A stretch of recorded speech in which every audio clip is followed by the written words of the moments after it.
5 on Your Sideline is sponsored by Side and Stricker Nobi John Deere. Welcome into 5 on Your Sideline. I'm Corey Miller. We've got hoops highlights from all over. We spotlight the tremendous St. Louis rowing team, and we even hear from the most scrutinized man in town, John Mozeliak. But high school takes precedent on Friday night, so let's get to those highlights. Good one right off the bat. Collinsville at O'Fallon, both 7-2 coming into tonight. Rennie Harris going to get things started. He splashes that one from the corner for 3 for O'Fallon. And Nick Horace says, I can do that too for Collinsville. This one's good from the other corner from deep. This crowd is in the Christmas spirit, and Will Brown is going to be dishing out stocking stuffers. You're going to see what I mean. My goodness, what a rejection coming up right there. It is O'Fallon who wins a Southwestern Conference nail-biter 53-50 over Collinsville. Here's another big game. Chaminade at defending state champ CBC. And let's get started with a slam. This is going to be Ben Winker finishing it off in the paint for Chaminade.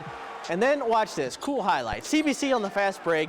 It's Nasir Binion who's going to finish at the rim for CBC for the bucket. But we're not going anywhere. We're going the other way, actually. Chaminade slings it to Colin Perry for 2. Great back and forth action in this game. But the home team came out with bragging rights. That's Terrion Garrett on the lay-in, and CBC defends their home court. They win 65-58 over Chaminade. Back over the river to Belleville East, where the Lancers are still undefeated on the season, hosting Alton tonight. This is nice. The feed from Jordan Pickett is nice, and that finish from Talis Lowry is also nice for the N1. How about a sweet move from Alton's Hassani Elliott, too? He drives, goes up and under for 2 points. But East, they were making all the plays tonight. Another great pass from Pickett coming up to a Euro-stepping Darian Singleton. He pulls off the athletic finish. Belleville East rolls 66-31. They stay undefeated. Over to SLU High, the Junior Bills hosting MCC rival DeSmet. This was a really fun game. They traded points in the first half. Cal Kruder sinks the 3 for SLU, and Owen Duff is going to do the same off the great ball movement for DeSmet. Later on, it's going to be Aaron Walker Jr. who's going to get the tough shot to fall, and watch this. He slides all the way past the opposing bench. You see his legs there. Impressive score for SLU. Close out the half, it's the other Duff for DeSmet. Justin, tough finish for the Spartan score. This was a great game with a great ending. DeSmet sneaks away with the win, 61-59. Over to Ladue hosting Clayton, and look who's in the stands among the big crowd. That's Mizzou legend Steve Stepanovich in the house to watch his son who plays for Clayton. And speaking of Stepo, here's a nice post move. That's Eli Faust finishing off for the Greyhounds. It was all Ladue in this one, though. Fisher Thompson drills the 3 from the corner, and then it's going to be Pearson Calvert who pulls up for the J at the line. Ladue wins in a blowout over rival Clayton, 74-38.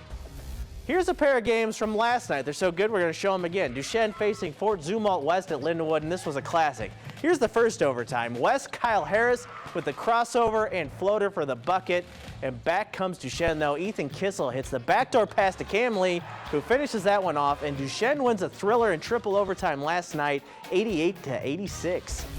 Second game from last night, Holt versus Parkway North. Holt can pass it, and Will Salonis hits the no-look dime to Mason Behert, who lays it in for 2. Parkway North would respond. Hank Mormon sticks with this play in the paint. He stays with it, and he's going to finish at the rim. Back to Holt and Salonis, though. He's shooting this time, and he's knocking it down with the nice lefty stroke for 3.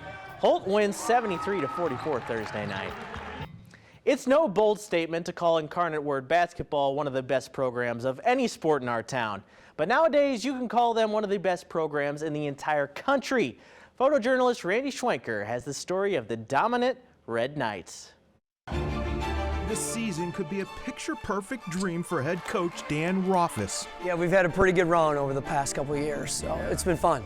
The Incarnate Word Red Knights are on an incredible 73-game winning streak. We've been in the top 10 in the country multiple times over the last 10, 12 years. Coach Rothfuss has won 11 state championships. Hey, man! We've won the most state championships in state history for girls basketball. Max Preps currently rank the Red Knights as the #1 team, and their coach as the current greatest women's basketball coach in the nation. Yeah!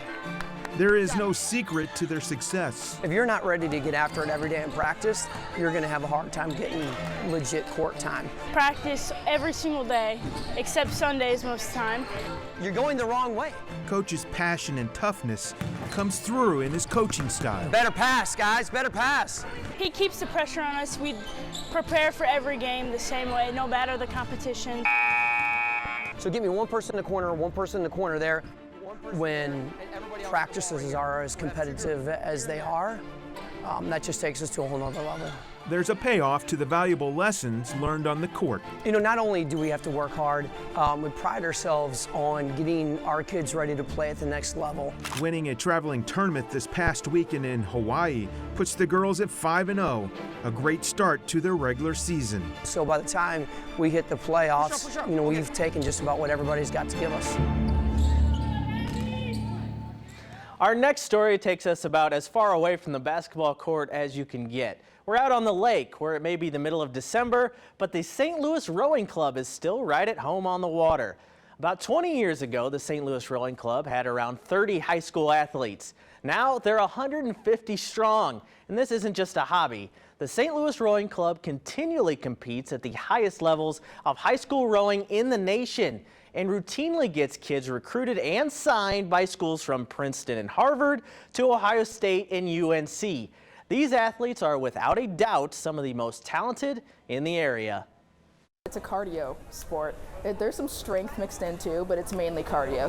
And it's like really long. It's an endurance sport, so you'll get in a really good shape. A lot of kids will come who play other sports in the fall, spring, or winter and row for the other 2 seasons or even just 1 season, go back to their sport and be in the best shape of their lives, be the best on their team and make huge improvements in other sports as well. So yeah, it gets you in great shape. You have to have a lot of commitment because even in like the cold months, you have to be out on the water, either rowing you know, in the freezing cold or inside doing a lot of hard workouts on the rowing machines.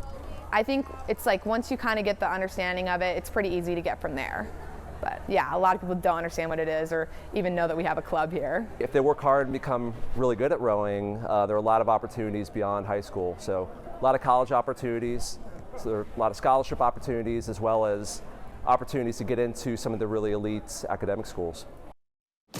Up next, we hear from the most second-guessed man in town, John Mozeliak, to check in on the Cards off season. Stick around.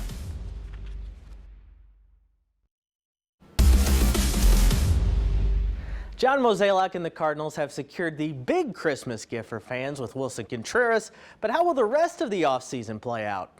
Is the rotation set? Could Jordan Walker crack the opening day roster? And how does he handle criticism? Here's a taste of this week's Sports Plus interview between Mozeliak and our Frank Cusimano. Right now, we do feel like we have 6 starters for 5 spots. If you add another starter to that, then you have 7. And then you also have some guys that are going to be competing for starting inning spots. Verhagen, possibly Palante, possibly Thompson. So I just want to be really careful in like how we think through this. I understand that when we're sitting here this time next year, we may only have 1 pitcher signed. But you might also have the emergence of Thompson. You might also have the emergence of McGreevy. You might also have Graceffo. So I think there's a little bit of maybe over speculation of what it's going to look like a year from now. But I agree, it never hurts to plan, and it never hurts to sort of think about what we might look like this time next year. I think I'd be somewhat surprised, but I guess this is going to be for the record. So I'm going to say I don't know. I wouldn't be shocked. He's an amazing talent. He's having a great off season from a physical standpoint. Reports coming in right now are extremely encouraging. I think it's really going to be the ability to adapt to the speed of the game at the major league level. But no, I love the fact that St. Louis cares about this team. I mean, that is a blessing and a curse, right? The blessing is we draw a lot of fans. We have people that truly and passionately care about what we do. That's super cool. The negative is sometimes when you're out and about, someone has an opinion, and you can't be rude, you can't be snarky back. You just have to accept it. But reality is I think we know what we're doing. I don't want to sound cocky or arrogant, but do we make mistakes? Of course. But I think that our time here and what we've accomplished here speaks for itself. You can hear much more from the Cardinals' president of baseball operations Sunday night on Sports Plus, along with an always entertaining visit from St. Louis comedian Greg Warren. That's Sunday night after football here on 5 on Your Side. The Blues are in Alberta trying to make it 3 in a row against the Flames, and it is setting up for another dramatic finish. Stick around.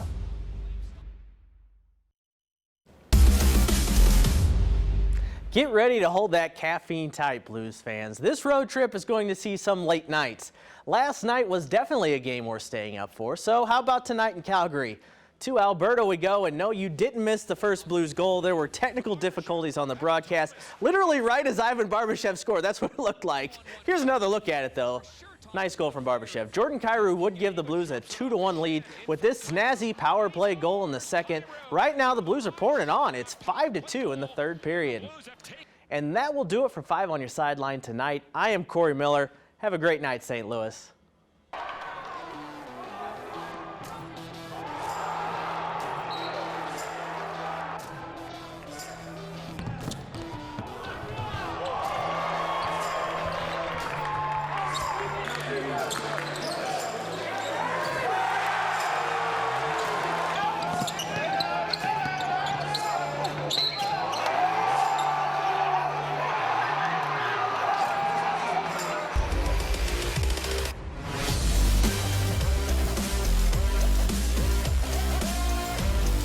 Five on Your Sideline was sponsored by Sideline Stricker Nobi John Deere.